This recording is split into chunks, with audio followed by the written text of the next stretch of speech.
Hello guys, welcome to our channel the wrestling site. ये होने वाला है एक मंडे नाइट रॉ रिव्यू। अब हम बात करते हैं उन मैचेस के बारे में जो डब्ल्यूडब्ल्यूई ने पहले ही एडवर्टाइज कर दिए थे इस रॉ के लिए। Randy Orton versus Kevin Owens. Asuka face करने वाली थी बेली को, और अगर वो डिफीट कर पाती बेली को तभी जाके उन्हें टाइटल मैच मिलता समर स्लैम में। तो शो की शुरुआत हुई एक कॉन्ट्रैक्ट साइनिंग से, जो थी सेथ रॉलिंस और डोमिनिक के बीच उनके समर स्लैम मैच के लिए। और हमें ये भी पता चल गया कि डोमिनिक ने डब्ल्यूडब्ल्यूई के साथ एक कॉन्ट्रैक्ट साइन कर लिया है और अब वो ऑफिशियल मेंबर बन चुका है डब्ल्यूडब्ल्यूई के। और ऐसा लगता है कि हमें सेथ रॉलिंस और डोमिनिक के बीच एक स्ट्रीट फाइट या नो डीक्यू मैच देखने को मिलने वाला है समर स्लैम में। एंड इसके बाद हमें एक मैच देखने को मिला सेथ रॉलिंस और कैरिलो के बीच, जिसे सेथ रॉलिंस ने स्टॉम्प की मदद से जीत लिया। और इसके बाद एक ब्रूटल अटैक हुआ डोमिनिक पर सेथ रॉलिंस और मर्फी की तरफ से। बहुत बुरी तरह से हमला किया सेथ रॉलिंस और मर्फी ने डोमिनिक पर। आप इस इमेज को देख सकते हैं। एंड इसके बाद हमें मैच देखने को मिला एंजेलो डॉकिंस और एंड्राडे के बीच। एंड इस मैच में एंजेलो डॉकिंस ने डिफीट कर दिया एंड्राडे को कैश आउट की मदद से। एंड फॉलोइंग दिस हमें बैंका बलेयर वर्सेस जेलिना वेगा भी देखने को मिला, जहां बेलेयर विक्टोरियस रही। और वो जानती है कि जेलिना वेगा ने ही पॉइजन किया है मोंटेज फोर्ड को, और उन्होंने ये भी बता दिया कि Montez Ford summer slam miss नहीं करेंगे। उन्हें टैग टीम चैंपियनशिप मैच देखने को मिलने वाला है।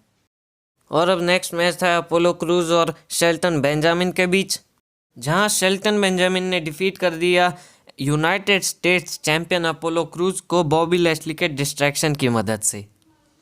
जिसके बाद बॉबी लैशली फुल नेल्सन देने वाले थे अपोलो क्रूज को, बट एमवीपी कहते कि वो उन्हें हेल्दी चाहते हैं क्योंकि वो उन्हें डिफीट करने वाले हैं समर स्लैम में और उनकी चैंपियनशिप भी अपने नाम कर देंगे। एंड इसके बाद अब बारी थी एक टैग टीम मैच की, जो था Viking readers and ricochet and Cedric Alexander versus Akira Tozawa और उनके निंजास के बीच। यहाँ वाइकिंग रेडर्स और Cedric Alexander and ricochet Akira Tozawa and उनके निंजास को डिफीट कर देते हैं। इसके बाद R-Truth अकीरा टोजावा के निंजास की तरह ड्रेस होके आते हैं और पिन कर देते हैं अकीरा टोजावा को, और बन जाते हैं 24/7 चैंपियन फॉर 38 टाइम। इसके बाद हमें एक वुमेन्स डिवीजन की तरफ से मैच देखने को मिला पीटन रॉयस और लिव मॉर्गन के बीच, जहां बिली की डिस्ट्रैक्शन की वजह से पीटन रॉयस ने लिव मॉर्गन को डिफीट कर दिया। इसके बाद हमें एक रॉ अंडरग्राउंड का मैच देखने को मिला, जहां रिडिक मॉस विक्टोरियस रहे। एंड अब बारी थी आस्का और बेली के मैच की, जहां अगर आस्का डिफीट कर देती बेली को तो उन्हें टाइटल मैच मिलता समर स्लैम में। और वैसा ही हुआ। आस्का लॉक की मदद से बेली को टैप आउट करा देती है। और अब ये मैच ऑफिशियल है, Sasha Banks versus Asuka for Raw women's championship at SummerSlam. और फिर रॉ अंडरग्राउंड में शाइना बैजलर अपीयर हुई, जहां उन्होंने चैलेंज किया वहां की फीमेल्स को कि कोई आए और उनसे फाइट ले। बट जब कोई सामने नहीं आया तो उन्होंने जाके सबको अटैक कर दिया। यहाँ शाइना बैजलर को बहुत तगड़ा दिखाया डब्ल्यूडब्ल्यूई ने। एंड अब बारी थी रॉ के मेन इवेंट की, जो था एक मैच रैंडी ऑर्टन और केविन ओवेंस के बीच। तो यार ये एक बढ़िया मैच था। यही मैच था जिससे मेरे को कुछ एक्सपेक्टेशंस थी आज के शो पे, जहाँ रैंडी ऑर्टन RKO की मदद से केविन ओवेंस को डिफीट कर देते हैं।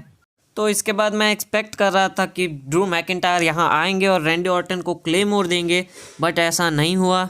बट इंस्टेड हमें कुछ और सरप्राइजिंग देखने को मिला यार, जो मैं एक्सपेक्ट नहीं कर रहा था बिल्कुल ही।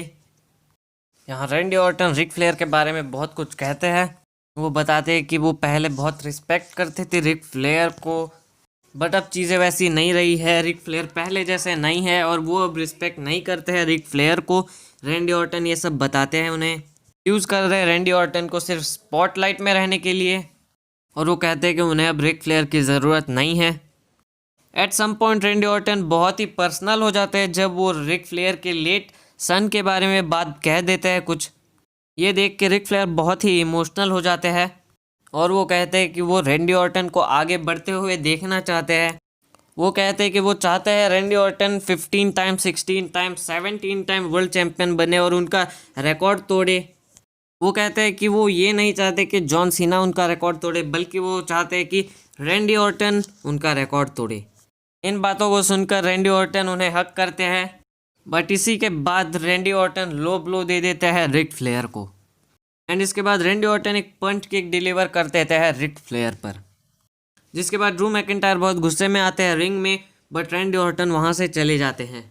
पर्सनली यही पार्ट था पूरे शो का जो मुझे सबसे अच्छा लगा, और जो रोल रैंडी ऑर्टन अभी प्ले कर रहा है यार बहुत बढ़िया है।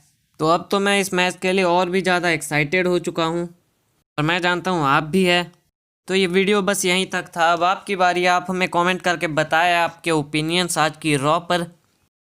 एंड आई होप आपको ये वीडियो अच्छी लगी होगी, तो हमारे चैनल को सब्सक्राइब करें। हम आपके लिए आगे भी ऐसी ही रेसलिंग रिलेटेड वीडियोज़ लेके आते रहेंगे।